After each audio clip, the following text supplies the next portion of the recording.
Hello, I'm Stacy Green, and I'm the Title I teacher at USD 271, Stockton, Kansas.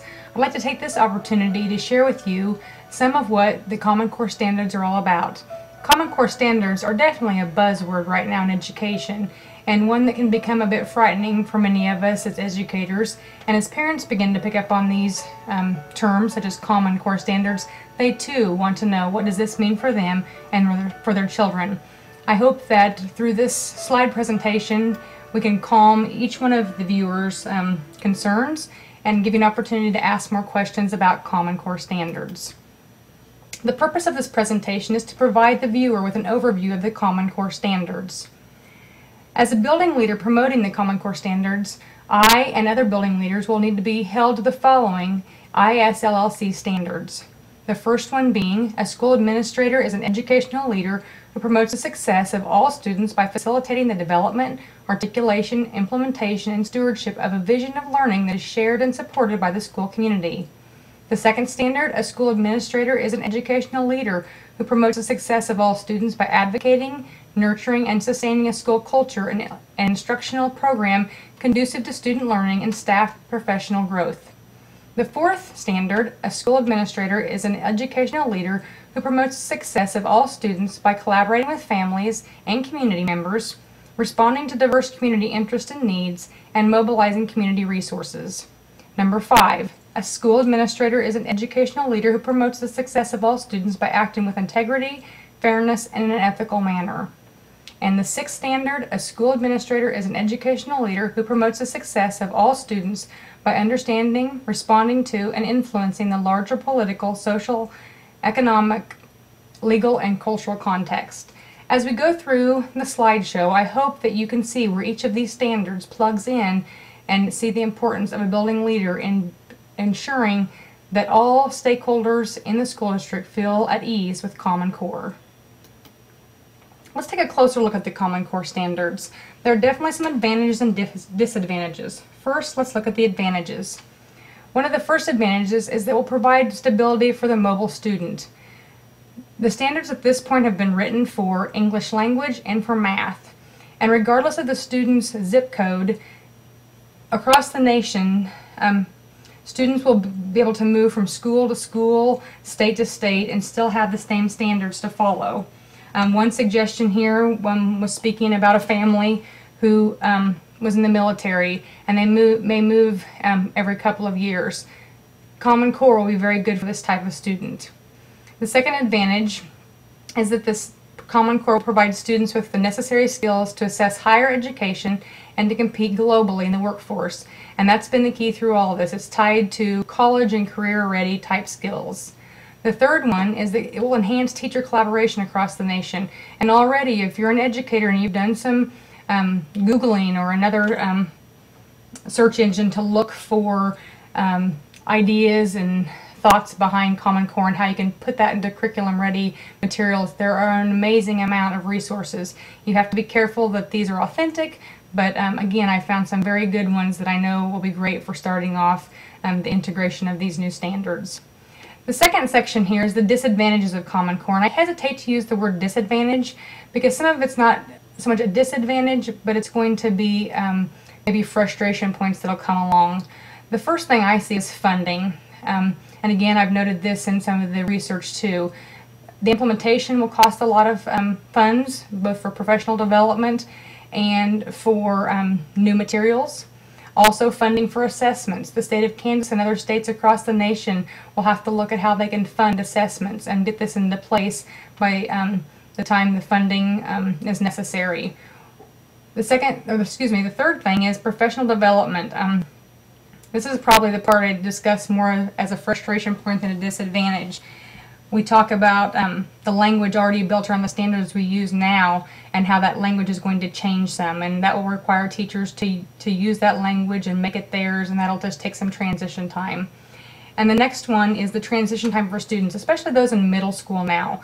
They will continue taking the standards as we know them now with a little bit of new added in each year.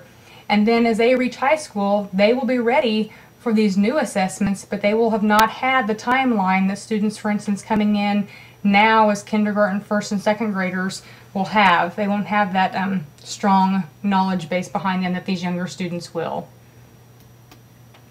We wonder why Kansas chose the Common Core standards, and they did have a task force that met, looked at the standards, looked at what we had, spent a lot of time trying to decide what was best for Kansas. And some of the things that came out of this were these 5 very important why statements.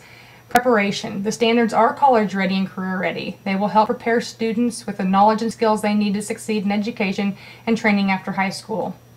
We needed to continue to be competitive. These standards are internationally benchmarked, and common standards will help ensure our students are globally competitive. Equity. I mentioned this earlier. Expectations are consistent for all and not dependent upon the student's zip code. Clarity. The standards are focused, coherent, and clear. Clearer standards help students and you also who are listening as parents and teachers, the other stakeholders, to help understand what's expected of those students and how you can help them. And then collaboration. The standards create a foundation to work collaboratively across states and districts, pooling resources and expertise to create curricular tools, professional development, and common assessments and other materials. As we look specifically at USD 271, what are some of the implications for instruction? The first is a focus on how students learn instead of just what they learn. With the new Common Core, as you look through some of the sites, and especially the Common Core, the main website, which I've listed here at the end of this presentation, there is a strong focus on how students learn instead of just what they learn. I'll refer to this in a few moments again. Another thing is, this has been mentioned a couple times before, so it's very important. Textbooks, digital media, and other educational media will align to the Common Core standards. Textbook companies are looking hard at this already. Many sites have already upgraded and used the word Common Core in their sales pitches. So again, I think it's very important that we don't assume that they're Common Core ready, that they just didn't plug that into their site. Be sure it's authentic. And again, when Kansas looked at the standards, one of the things that helped sell them on this is that Kansas will be able to keep 15% of our current content that we find to be important. There are some things in Kansas that we feel is important to Kansas students. We want them assessed on that, and we were able to keep that in these new Common Core standards.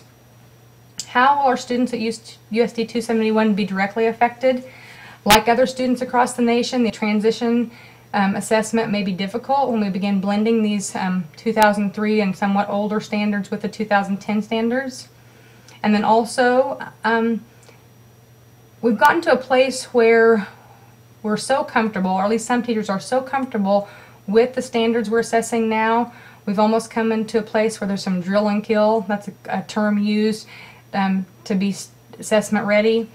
These new assessments will not have that luxury, I guess you could say. It's going to be a little bit more transparent, and we're going to remove that drill and kill. And they are saying at this point, even though the assessments are not ready yet, they're looking at them to be more performance-based. Specifically for USD 271, we have continually met AYP as a district. We've done very well. AYP is based on state assessment participation, performance, attendance rates, and high school graduation rates, and we continue to do well, and we expect we will with the Common Core also. We have a high percentage of disadvantaged students. We'll look at that closely as we begin to look at this Common Core standards and find out what we need to do to have our students ready based on this information in our district about our students. And ethnicity is not so much a problem here at USD 271. A large number of our students are white. We do not at this point have any ELL students that we'll have to consider, but that's something to definitely keep in mind.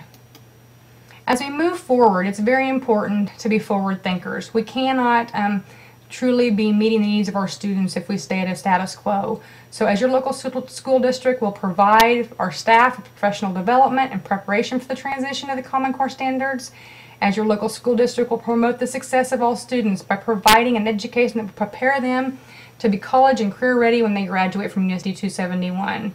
And as your local school district, we will partner with parents and the community to support our students in meeting these Common Core state standards. We must keep moving forward. These are the references I used for this presentation. I would like to make them available to you, so please let me know if you have any questions or sites you'd like to explore more in depth.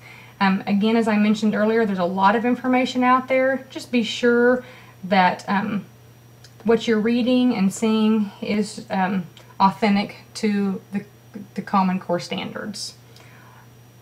I've enjoyed sharing this with you. This is just a brief picture of what the Common Core standards are.